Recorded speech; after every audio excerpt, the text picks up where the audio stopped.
অনেক কিছু গুরুত্বপূর্ণ নতুন তথ্য একটা গুড নিউজ আছে। যেই গুড নিউজটা আমরা আজকে শুনতে পেলাম আমাদের মোর রেসপেক্টেড অনারেবল গুশমিন্দা ধিলেন স্যারের কাছ থেকে। গুড নিউজটা হলো যাদের ওএস ডিঅ্যাক্টিভেট হয়ে গিয়েছিল, অর্থাৎ ওএস অ্যাকাউন্টগুলোর জন্য, এবং এছাড়াও আরও অনেকগুলো গুরুত্বপূর্ণ তথ্য আমি আপনাদের সাথে তুলে ধরার চেষ্টা করব এবং ভিডিওটি ফার্স্ট থেকে লাস্ট পর্যন্ত দেখার চেষ্টা করবেন। ফার্স্টে দেখতে পাচ্ছি গুশমিন্দা ধিলেন স্যার একটা ভিডিও পোস্ট করেছে, যে ভিডিওতে সুখবর হচ্ছে যাদের ওএস অ্যাকাউন্টটি ডিঅ্যাক্টিভ হয়ে গিয়েছে এবং যারা ওপেন করতে গেলে আর ওপেন হচ্ছে না, যাদের এই প্রবলেমটা হচ্ছে তারা কিন্তু সেপ্টেম্বর মাস থেকে নভেম্বর মাসের মধ্যেই তাদের ওএনএসের সাবস্ক্রিপশন ফিস প্রদান করেছিল। হঠাৎ করে নভেম্বরের মাসের পর থেকে তারা কিন্তু আর তাদের অ্যাকাউন্ট ওপেন করতে পারছিল না। কেন পারছিল না বা কী কারণে ডিঅ্যাক্টিভ দেখাচ্ছিল সেটা কিন্তু আমরা এই মুহূর্তে আপনাদের সাথে তুলে ধরবো।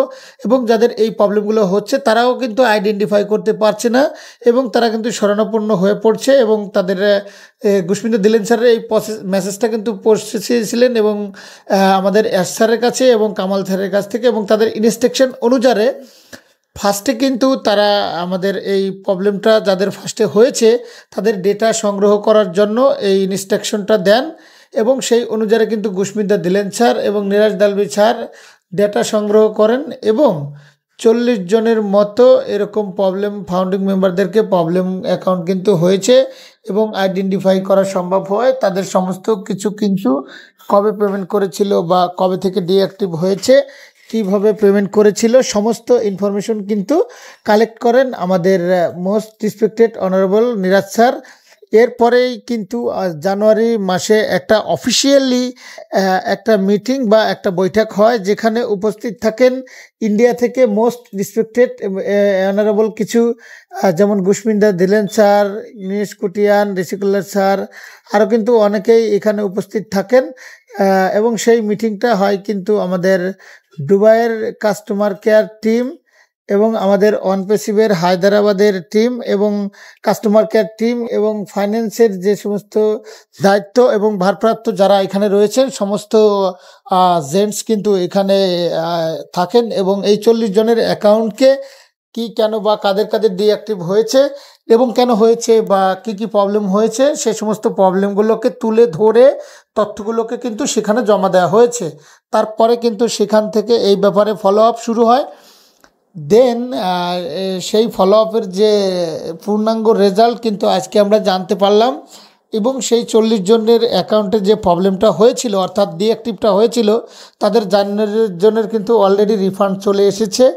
তো তারা কিন্তু অলরেডি রিফান্ড ক্লেম করেছিল, তাদের রিফান্ড তাদের ডিঅ্যাক্টিভেট হয়েছে এবং তাদের অ্যাকাউন্টে রিফান্ডের অ্যামাউন্টও চলে এসেছে। তো দেখুন অলরেডি যারা যারা এরকম করছেন তাদের সেই 4টি অ্যাকাউন্টেও কিন্তু অনেক কিছু করতে পারেন এবং 36 যে অ্যাকাউন্ট ছিল তার মধ্যে 5টি এমন অ্যামাউন্ট ছিল যে অ্যাকাউন্ট ছিল তাদের সঠিক তথ্য অ্যানালাইসিস করা সম্ভব হচ্ছিল না দুটো পক্ষ থেকে, এবং পরবর্তীতেও সেটাও কিন্তু সফল হয়েছে। অর্থাৎ যে 36 জনের যে অ্যাকাউন্ট ডিঅ্যাক্টিভেট হয়েছিল এবং কোম্পানি থেকে তাদের লাস্ট ফলো আপ তথ্য অনুযায়ী তাদের ডিঅ্যাক্টিভেট অ্যাকাউন্টগুলো কিন্তু অ্যাক্টিভেট করা হয়েছে, অর্থাৎ করে দেওয়ার প্রসেসিংয়ে হয়েছে, অলরেডি ডান হয়ে যাবে। এবং তাদেরকে কি করতে হবে, তাদেরকে কিন্তু ডিঅ্যাক্টিভেট অ্যাকাউন্টটা কিন্তু নিয়মিত রূপে লগ ইন করা বা খুব রিকোয়েস্টভাবে জানিয়েছে প্রতিনিয়ত লগ ইন করবেন, অর্থাৎ সেমভাবে আপনি লগ ইন করার চেষ্টা করতে হবে।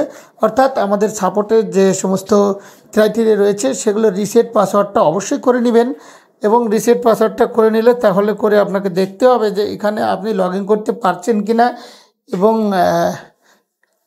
রিসেট পাসওয়ার্ড করেছেন তারা কিন্তু অবশ্যই অপেক্ষা করবেন। কোম্পানি কিন্তু এর উপরে কিন্তু ওয়ার্ক অন করছে এবং ফাইনাল রেজাল্ট জানিয়ে দিয়েছে, তা অবশ্যই করে হবে। সেখানে পেশেন্স এবং বিশ্বাস রাখার জন্য আমাদের ধিলেন স্যার বলেছেন এবং আমরা দেখতে পাচ্ছি অনপেসিভ মানেই সমাধান। অনপেসিভে এমন কোনো প্রবলেম নেই যে তার কোনো সমাধান নেই। যেমন আজকের এই ব্যাপারটা খুবই এক্সাইটেড একটা ব্যাপার, এগুলো আপনাদেরকে জানানো আমাদের একটা দায়িত্ব এবং এই বিষয়টাও কিন্তু সুরাহা হয়ে গেল অলরেডি। অনেকে চিন্তিত ছিলেন যাদের অ্যাকাউন্টগুলো খুবই মূল্যবান এবং গুরুত্বপূর্ণ, এগুলো থেকে কোম্পানির থেকে কোনো দোষ ছিল না বা ফাউন্ডার্সেরও কোনো দোষ ছিল না, পেমেন্ট প্রসেসর পার্টিস যে প্রবলেমটা এবং সাফার করেছিল। সুতরাং আমরা দেখতে পাচ্ছি সেটারও সমাধান কিন্তু হয়ে গিয়েছে এবং আমাদের কোম্পানির নিচ থেকে অনপেসিফিক ইনিংস থেকে আমাদের ম্যাক্সিমাম যে টিম আছে তারা কিন্তু সুরাহা করে দিয়েছে। এবং অনপেসিফে গতকালকে আমরা একটা গুড নিউজ পেয়েছিলাম। ইউনিজিয়ার মোহাম্মদ মুরাদ স্যার তিনি কিন্তু জানিয়েছিলেন যে গ্রুপ আইটি ম্যানেজার আমাদের ইজিপ্টের ভারপ্রাপ্ত, এবং তিনি কিন্তু বলেছেন আমাদের ডেটা যে কনজামশনটা হচ্ছে সেটা কিন্তু অনেকেরই একটা কমপ্লেন যে ওখানেটের প্রচণ্ড পরিমাণ ডাটা খরচা, বা সেখানে কিন্তু তিনি বলেছেন এখন কিন্তু অনপেসিভ একটা নতুন সলিউশনের উপরে কাজ করতে চলেছে। আর সেই সলিউশনটা হচ্ছে reduce the consumption, data consumption, অর্থাৎ কিভাবে আমাদের ডাটা কনজামশনটা রিডিউস, অর্থাৎ কিভাবে একটু স্মল 25 MBতে কনজামশন করা যায় সেটা নিয়ে কিন্তু নতুন কাজ চলছে। এবং সেটা জানিয়েছেন বর্তমানে এটাই বেটার, এবং আগের থেকে অনেকগুলো কিন্তু ডাটা কম খরচ হচ্ছে। ও কানেক্টের ওয়েবিনারে যারা প্রতিনিয়ত কন্ট্যাক্ট করছে অর্থাৎ ইনভলভ হচ্ছে, কিন্তু বর্তমানে যে কম হচ্ছে তার থেকেও 25% কম।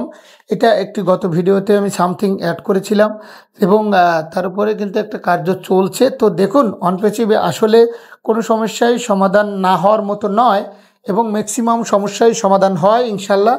তো প্রত্যেকটা বিষয় কিন্তু আইডেন্টিফাই করে সমাধানের লক্ষ্যে নিয়ে যাওয়া হচ্ছে। এছাড়াও কিন্তু আমরা দেখেছি যে আমাদের পেমেন্ট করার ক্ষেত্রেও কিন্তু আমাদের যে প্রবলেমগুলো হতেছিল, ব্যাংকিং প্রসেসারে যে প্রবলেমগুলো ভেরিয়েশন আসতে চলেছে, এবং আমরা ব্যাংকিংয়ের ক্ষেত্রে লেট ব্যাংকিং, ইউপিআইসি সিস্টেম, বিশেষ করে ইন্ডিয়ান মার্কেট এবং হিউজ মার্কেট এখানে কিন্তু আমাদের অ্যাভেলেবেল হতে চলেছে। সমস্ত দিক থেকে কোম্পানি ফোকাস করছে, এবং মিস্টার এস স্যার বলেছেন একদম সহজভাবে কিভাবে সিস্টেমটা প্রতিটা কান্ট্রির জন্য তৈরি করা যায়, সেটা ভেরিফাই হোক বা আমাদের পেমেন্ট প্রসেসের ইন আউট হোক, এবং সমস্ত দিক থেকে কিন্তু কোম্পানি সেখানে ফোকাস এবং সেগুলোকে আইডেন্টিফাই করে সেগুলোকে কিন্তু সলিউশন করছে। অর্থাৎ এছাড়া আমরা দেখতে পাচ্ছি যে আমাদের রেটেড ফান্ড স্যার উইকলি রিক্যাপের উপরে ভিডিও পোস্ট করেছেন, এবং ফাউন্ডার্স ব্যাক অফিস আপডেট কলামে, যেখানে তিনি 8 তারিখ পে মাসের 18 তারিখের 24 তারিখ পর্যন্ত এক সপ্তাহে কিন্তু কি হয়েছে এবং তার একটা কিন্তু রিভিউ কিন্তু আমরা সেখানে পোস্ট করেছেন, এবং এটা একটা অসাধারণ ব্যাপার। এবং সেটা আমরা বলতে পারি লাস্ট 7 দিনে যারা অনপেসিভের সাথে এঙ্গেজ ছিলেন না তারা অবশ্যই করে এই ভিডিওটার মাধ্যমে দেখার মাধ্যমে আপনার পর্যালোচনা করতে পারেন বা জানতে পারেন, এবং যারা জানেন তারা আরও একবার ডিপলি জেনে নিতে পারেন যে কোন জায়গাতে আপনি মিস করেন। তাহলে অবশ্যই এই বিষয়গুলো আপনারা খুব টেক কেয়ারলি আমাদের অফিসিয়ালি যত রকমের আপডেট আসে এগুলো অবশ্যই ফলো করতে হবে, এবং আমাদের ব্যাক অফিসে যে আপডেট সেকশনে যে আপডেটগুলো আসে সেগুলো আমাদের ফলো করতে হবে, প্রতিনিয়ত লগ ইন করতে হবে। এটা তো ওল্ড ডায়লগ, সেটা আর বলার কিছু নেই। তো যারা অনপেসিভের রিয়েল ফাউন্ডার রয়েছেন তারা সর্বদা আমার এই অনপেসিভ টেকনোলজির সাথে জুড়ে থাকার জন্য আপনাদেরকে অনেক অনেক ধন্যবাদ, এবং যারা প্রতিনিয়ত আমার ভিডিও দেখেন তাদেরকে স্পেশালি ধন্যবাদ। তো আপনারা সর্বদা ভালো থাকবেন, সুস্থ থাকবেন। ভিডিওটি ভালো লাগলে সাবস্ক্রাইব করে পাশে থাকবেন। আল্লাহ হাফিজ।